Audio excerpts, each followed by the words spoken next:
ನಮಸ್ತೆ, ಶ್ರೀ ಯೂಟ್ಯೂಬ್ ಚಾನಲ್ಗೆ ಸ್ವಾಗತ. ಎಷ್ಟೊಂದು ಜನರಿಗೆ ಕೊಳಲೆ ಬಗ್ಗೆ ಎಲ್ಲ ಗೊತ್ತಿರುತ್ತೆ, ಆದರೆ ಎಷ್ಟೋ ಜನರಿಗೆ ಕೊಳಲೆ ಹೇಗೆ ಯೂಸ್ ಮಾಡೋದು ಅಂತಲೇ ಗೊತ್ತಿರಲ್ಲ.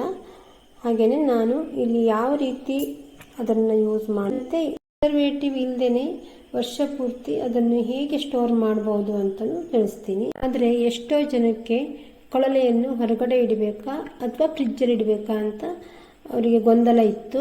ಅದಕ್ಕಾಗಿ ನನ್ನ ಹತ್ರ ತುಂಬ ಜನ ಕೇಳ್ತಿದ್ರು. ಆದ್ದರಿಂದ ನಾನು ಮತ್ತೊಮ್ಮೆ ಈ ವಿಡಿಯೋನ ಮಾಡ್ತಾ ಇದ್ದೀನಿ. ಈ ರೀತಿ ಮೇಲಿನ ಸಪ್ಪೆಯನ್ನು ತೆಗಿಬೇಕು, ಆದರೆ ಇದನ್ನು ಯಾವುದೇ ಕಾರಣಕ್ಕೂ ತೊಳಿಬಾರ್ದು.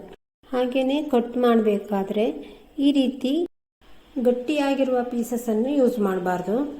ಸ್ಮೂತ್ ಇರುವ ಪೀಸಸನ್ನು ಮಾತ್ರ ಯೂಸ್ ಮಾಡಬೇಕು.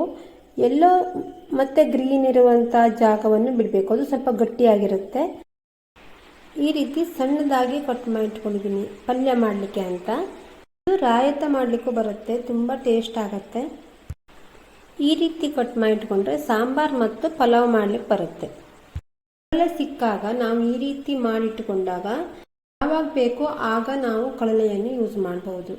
ಕೊಳಲೆ ನ್ಯಾಚುರಲ್ ಆಗಿ ಬೆಳೆಯೋದ್ರಿಂದ ಇದಕ್ಕೆ ಯಾವುದೇ ಕೆಮಿಕಲ್ಸ್ ಅಥವಾ ಗೊಬ್ಬರ ಸ್ಪ್ರೇ ಏನೂ ಮಾಡದೇ ಇರೋದ್ರಿಂದ ಇದನ್ನು ಹಿತಮಿತವಾಗಿ ತಿನ್ನೋದ್ರಿಂದ ಆರೋಗ್ಯಕ್ಕೆ ತುಂಬ ಒಳ್ಳೆಯದು. ಆದರೆ ಇದು ಉಷ್ಣ ಗುಣವನ್ನು ಹೊಂದಿದೆ. ಕಟ್ ಮಾಡಿಟ್ಟಂಥ ಕೊಳಲೆಯನ್ನು ಒಂದು ಬಟ್ಟೆಯ ಮೇಲೆ ಹರಡಿ 6 ರಿಂದ 8 ಗಂಟೆವರೆಗೂ ಅದನ್ನು ಹಾಗೆ ಬಿಡಬೇಕು. ಅದರ ತೇವಾಂಶ ಹೋಗಬೇಕು. ಅದರ ನೀರಿನ ಅಂಶ ಇರುತ್ತಲ್ಲ, ತುಂಬ ನೀರಿನ ಅಂಶ ಇದ್ದಾಗ ಅದು ಕೊಳಲೆಯನ್ನು ನಾವು ಸ್ಟೋರ್ ಮಾಡೋಕ್ಕೆ ಬರಲ್ಲ. ಮತ್ತು ಮೇಲಿಂದ ಒಂದು ಬಟ್ಟೆಯನ್ನು ಮುಚ್ಚಿಡಬೇಕು. ಕೊಳಲೆಯನ್ನು ಸ್ಟೋರ್ ಮಾಡಲಿಕ್ಕೆ ಉಪ್ಪು ಬೇಕು. ಉಪ್ಪನ್ನು ಅದನ್ನು ನಾವು ಸ್ವಲ್ಪ ಹುರಿಬೇಕಾಗತ್ತೆ. ಉಪ್ಪಲ್ಲಿರುವ ನೀರಿನ ಅಂಶ ಹೋಗುವವರೆಗೂ ನಾವು ಹುರಿಬೇಕು. ಈಗ ಹುರಿದಾಗಿದೆ, ಗ್ಯಾಸ್ ಆಫ್ ಮಾಡ್ತೀನಿ. ಕೊಳಲೆಯನ್ನು ಈ ರೀತಿ ಬಟ್ಟೆಯಿಂದ ನಾನು ಕ್ಲೋಸ್ ಮಾಡಿಟ್ಟಿದ್ದೀನಿ. ಒಂದು ಓವರ್ ನೈಟ್ ಬಿಟ್ಟಿದ್ದೀನಿ. ಈಗ ನೀರಿನ ಅಂಶ ಎಲ್ಲ ಚೆನ್ನಾಗಿ ಹೋಗಿದೆ. ಇಲ್ಲಿ ಒಂದು ಪ್ಲಾಸ್ಟಿಕ್ ಬಾಕ್ಸನ್ನು ತೊಗೊಂಡಿದ್ದೀನಿ ಕೊಳಲೆಯನ್ನು ಹಾಕಲಿಕ್ಕೆ. ಮತ್ತು ಕಟ್ ಮಾಡಿದಂಥ ಕೊಳಲೆ ಸ್ಟಾರ್ಟಿಂಗಲ್ಲಿ ಹುರಿದಂಥ ಉಪ್ಪನ್ನು ಹಾಕಬೇಕು. ಲೇಯರ್ ಬೈ ಲೇಯರ್ ಉಪ್ಪು ಮತ್ತು ಕೊಳಲೆಯನ್ನು ಹಾಕ್ತಾ ಬರಬೇಕು. ಹೀಗೆ ಬೇರೆ ಬೇರೆ ವಿಧದಲ್ಲಿ ಹಲಸಿನ ಹಣ್ಣು, ಮಾವಿನ ಹಣ್ಣು ಎಲ್ಲವನ್ನು ಸ್ಟೋರ್ ಮಾಡೋದನ್ನು ನಾನು ಹೇಳಿದ್ದೀನಿ. ಆ ಎಲ್ಲ ವಿಡಿಯೋಸನ್ನು ಯಾರಾದರೂ ನೋಡಿಲ್ಲ ಅಂದರೆ ನೋಡಿ. ಹಾಗೆಯೇ ನರ್ಸರಿ ಪರಿಚಯನೂ ಮಾಡಿಸಿದ್ದೆ, ಅದನ್ನು ಸಹ ಯಾರಾದರೂ ನೋಡಿಲ್ಲ ಅಂದರೆ ನೋಡಿ.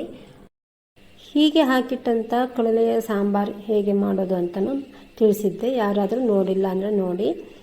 ಮತ್ತು ಕೊಳಲೆಯನ್ನು ನಾವು ಹೀಗೆ ಹಾಕಿದ ನಂತರ ನಾವು ಯಾವಾಗ ಬೇಕೋ ಆವಾಗ ನಮ್ಗೆ ಎಷ್ಟು ಬೇಕೋ ಅಷ್ಟು ತೆಗೆದು ಎಷ್ಟು ಬೇಕು ಅಷ್ಟಕ್ಕೆ ನೀರು ಹಾಕಿ ನಾವು ನೆನೆ ಹಾಕಿ ದಿನಕ್ಕೆ 2 ರಿಂದ 3 ಸಲ ನೀರನ್ನು ಚೇಂಜ್ ಮಾಡಬೇಕು. ಹಾಗೆಯೇ 2 ದಿನ ಇಟ್ಟು 3ನೇ ದಿನ ನಾವು ಕೊಳಲೆಯನ್ನು ಯೂಸ್ ಮಾಡಬೇಕು. ಇಲ್ಲಾಂದರೆ ತುಂಬ ಉಷ್ಣನೂ ಆಗುತ್ತೆ. ಇದರಲ್ಲಿ ಮತ್ತು ಉಪ್ಪಿನ ಅಂಶನೂ ಇರುತ್ತೆ. ಸ್ಟೋರ್ ಮಾಡಿದಂಥ ಕೊಳಲೆಗೆ ಉಪ್ಪು ಹಾಕಿರ್ತೀವಿ. ಆದ್ದರಿಂದ ಯಾವುದೇ ರೆಸಿಪಿ ಮಾಡುವ ಮೊದಲು ಉಪ್ಪನ್ನು ಕಡಿಮೆ ಹಾಕಿ ನಾವು ಮಾಡಬೇಕಾಗತ್ತೆ. ನನ್ನ ಚಾನಲ್ಗೆ ಹೊಸಬರಾಗಿದ್ದರೆ ಸಬ್ಸ್ಕ್ರೈಬ್ ಮಾಡಿಕೊಂಡು ಬೆಲ್ ಬಟನ್ ಪ್ರೆಸ್ ಮಾಡಿ ಆಲ್ ಅಂತ ಸೆಲೆಕ್ಟ್ ಮಾಡಿಕೊಂಡ್ರೆ ನಾ ಹಾಕೋ